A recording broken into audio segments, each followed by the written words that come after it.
आपण पाहताय महाधुरळा.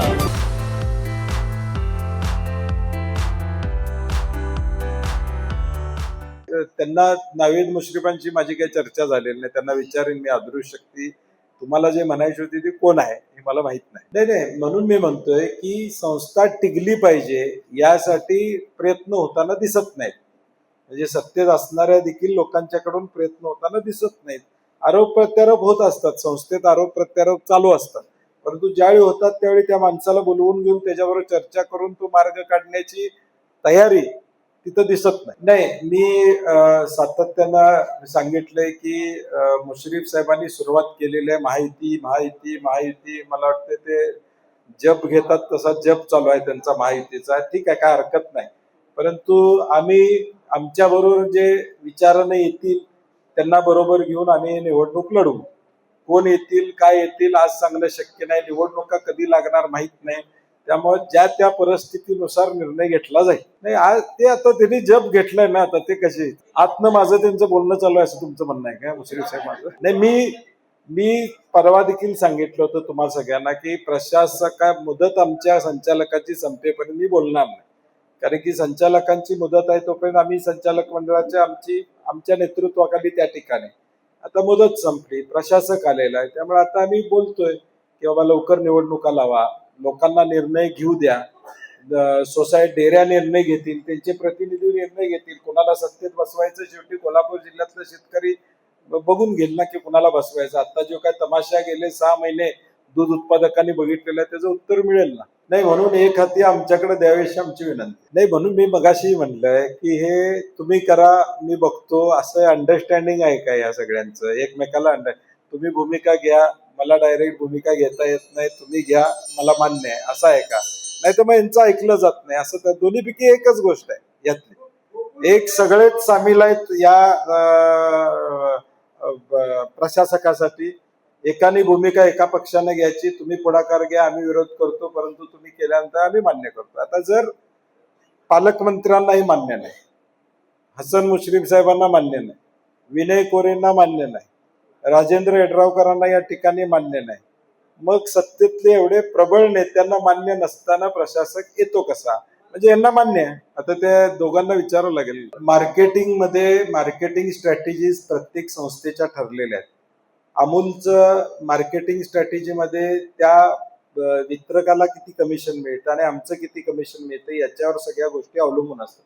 आणि ज्यावेळी नवा प्रोडक्ट ज्यावेळी आम्ही लॉन्च करतो त्यावेळी थोडा अडचणी येत असतात, परंतु शेवटी त्या वितरकाची जबाबदारी आहे. जर तू पिशवीतलं दूध गोकुळचं विकत असशील तर त्या ठिकाणी गोकुळचं बाय प्रोडक्ट सुद्धा विकलेच पाहिजे, हे आमचा अट्टास असणार. त्यामुळं 6 महिन्यानंतर तुम्हाला लक्षात येईल की गोकुळचं आईस्क्रीम लोकांना आवडायला लागेल. वितरकांना आता जुनी सवय लागलेली आहे. अमूलचं कमिशन किंवा त्या बिझनेस हा तोडून नवीन करायचा का? तर आम्ही हळूहळू ते रुजवू आणि करू तयार. ज्यावेळी आघाडी केली त्यावेळी लक्षात यायला पाहिजे होतं. महायुती केली त्यावेळी ते सगळं गृहीत धरूनच त्यांनी केली. उद्या हे संकट येणारच होतं. दादा असते आणि नसते तरी हे संकट येणारच होतं, कारण की भाजपनं 2029 ची स्वबळावरची तयारी केलेलीच आहे. आज गेल्या वर्षभरामध्ये भाजपनं जे पडलेले उमेदवार भाजपमध्ये घेतले ते अजितदादा गटाचा विद्यमान आमदार असणारे घेतलेले आहेत, तिथं घेतलेले. शिंदे गटाचे विद्यमान आमदार आहेत त्यांच्या पडलेले उमेदवार त्या ठिकाणी घेतलेले आहेत.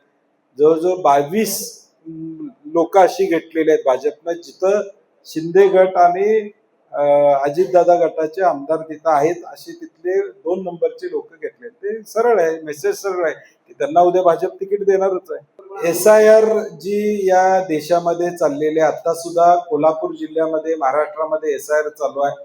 त्यामध्ये मॅपिंग हा एक मोठा घोळ आहे आणि मॅपिंग करत असताना मी स्वतः एक बूथ घेतलेला, माझ्या घरात शेजारचा बूथ मी स्वतः घेतला. परवा 2 तास मी केला तो बूथ मॅपिंग, तर 6 घरात फक्त मी जाऊ शकलो. 890 नावं आहेत मतदार यादीत, त्यातली 341 नावांचं मॅपिंग BLOना करावं लागणार. आता हे 10 तारखेपर्यंतची मुदत आहे. माझी निवडणूक आयोगाला विनंती आहे की ही मुदत 20 तारखेपर्यंत वाढवून द्यावी, अजून 10-15 दिवस ही मुदत वाढवून द्यावी मॅपिंगची, कारण की एक BLOला ते काम करणं शक्य होत नाही आहे. आणि आता तर त्यांचा असा डिक्टेट आलाय की तुमचा पगारच कट केला जाईल. 95% काम नाही झालं तर तुमचा पगारच या ठिकाणी थांबवला जाईल, तुमच्यावर कारवाई केली जाईल. तो बीएलओ एकटा बिचारा काय करणार आहे? तर त्यामुळं आमची विनंती आहे निवडणूक आयोगाला की 1 महिनाभर त्याला मुदत अजून मॅपिंगसाठी द्यावी. राज्यामध्ये कुठल्याही निवडणुका नाही आहेत, गडबड नाही आहे. त्यामुळे रितसर सगळ्यांचं मॅपिंग होऊन दे. एखाद्या मुलगीचं लग्न होऊन ती जर सासरी आली असेल तर तिच्या आई वडिलांचा इपिक नंबर काढून त्यांचं मॅपिंग त्या ठिकाणी करावं लागतं 2002च्या आधीच. त्यामुळे ह्याला किचकट प्रक्रिया आहे आणि नंतर अपिलात जाऊन नंतर तुम्ही नावं ऍड करण्यापेक्षा आत्ताच मुदत वाढ द्या. आत्ताच 1 महिना होऊ दे, अजून 1 महिनाभर गेला तरी काय हरकत नाही. परंतु बीएलओ जातील आणि बिचारे काम करून पुन्हा मॅपिंग करतील अशी माझी विनंती आहे. नाही, 1200 दूध संस्था ज्या रजिस्टर झालेल्या आहेत त्या 90 दिवसाची जी प्रक्रिया आहे त्या पद्धतीनं झाल्या असतील तर त्याला कोण थांबवू शकणार नाही. त्या दुधाचा कोटा पूर्ण केला असेल तर त्यांना थांबवता त्या ठिकाणी येणार नाही असं आमचं मत आहे. त्यामुळे 1200 मध्ये समजा तांत्रिक मुद्द्यावर एखाद्या 2 संस्था अडचणीत असतील तर त्या बाजूला जातील. परंतु सरसकट सगळ्या 1200 चुकीच्या आहेत असं होणार नाही. त्या नियमाप्रमाणे केलेल्या आहेत, त्यांचं दूध संकलन आहे आणि त्यामुळे त्या फक्त मतासाठी केल्यात अशा नाही आहे. तर स्थानिक गावामध्ये वेगवेगळे गट असतात, त्या गटाचं दूध या गटाच्या डेअरीला जात नसतं आणि मग त्या दृष्टिकोनातून देखील ते दूध वाढीसाठी देखील गरजेचं असतं. त्यामध्ये 1200 केलेल्याच ज्या संस्था आहेत त्या संस्था बाजू मांडतील आणि त्यांना न्याय मिळेल अशी आम्हाला अपेक्षा आहे. मी मागच्या वेळी म्हणलं तसं त्यांच्याशी चर्चा केली पाहिजे की बाबा तुमच्याकडे नेमकी अशी काय माहिती आहे की ज्याच्यामुळं ईडीची कारवाई त्या ठिकाणी संचालकांच्यावर या 3च संचालकांच्यावर होऊ शकते. त्यामुळे थोडा त्यांचा काय गैरसमज असेल तो काढणं महायुतीतल्या नेत्यांच्याकडून अपेक्षित होतं. म्हणजे मला वाटतं त्यांनी त्यांच्याशी चर्चा केलेली दिसत नाही. किमान त्यांच्याशी चर्चा करायला पाहिजे होती अशी आमची अपेक्षा आहे. मुळात महायुतीचा चेअरमन असताना प्रशासक येतोच कसा? मग महायुतीतल्या नेत्यांनाच पाहिजे होतं का हे असं मला आता वाटायला लागले.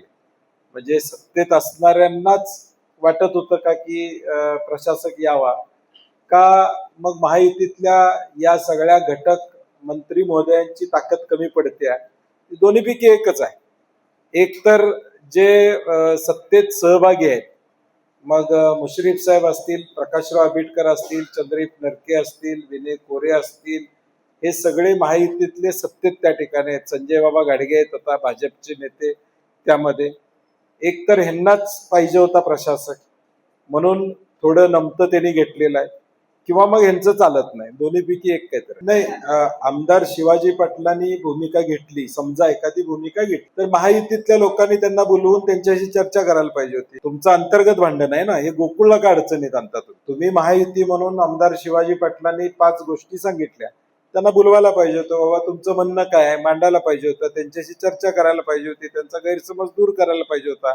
मग शिवाजी पाटलांना बोलू देणं आणि मग प्रशासक येणं या सगळ्या प्रक्रियेमध्ये सगळेच सामील आहेत असं माझं मत. तो आता त्यांचा महायुतीतला अंतर्गत विषय आहे, त्यांनी कुणाचा घ्यावा आता तो विषय त्यांचा. माझं बेसिक म्हणणं काय होतं की ज्यावेळी ही तक्रार दिली गेली त्यावेळी प्रकाश बेलवडे कुठल्या पक्षाचे आहेत? भाजपचे आहेत. मग त्यांची समजूत काढायला पाहिजे होती, त्यांना भाजपच्या लोकांनी बोलवून घ्यायला पाहिजे होतं, महायुतीतल्या लोकांनी त्यांच्यावर चर्चा करायला पाहिजे होती.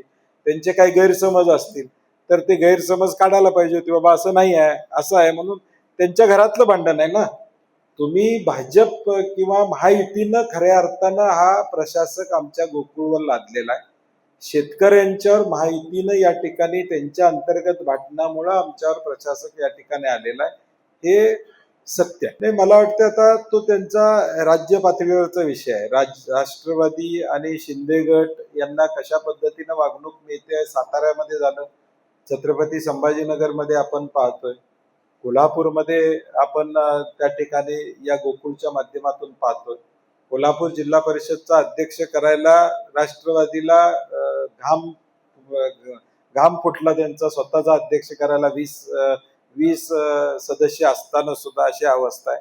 त्यामुळे शेवटी भाजपचा एजेंडा आहे स्वबळाचा. एकट्या एकट्याची पार्टी पुढे घेऊन जायचं, त्याचा अनुभव आता यांना हळूहळू दोन्ही पक्षाला येत राहील. त्याचं उत्तर मुश्रीफ साहेबांनी द्यावं.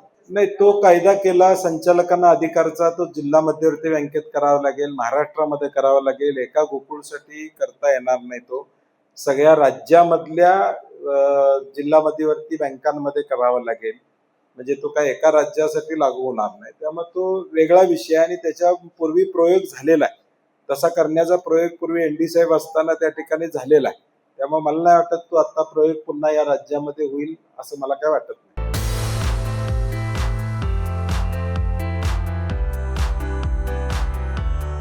हे आहे गोकुळचं श्रीखंड. अगदी जिभेवर रेंगाळणार. जिभेवरच नाही तर मनावरही रेंगाळणार. गोकुळ श्रीखंड, मनावर रेंगाळणार.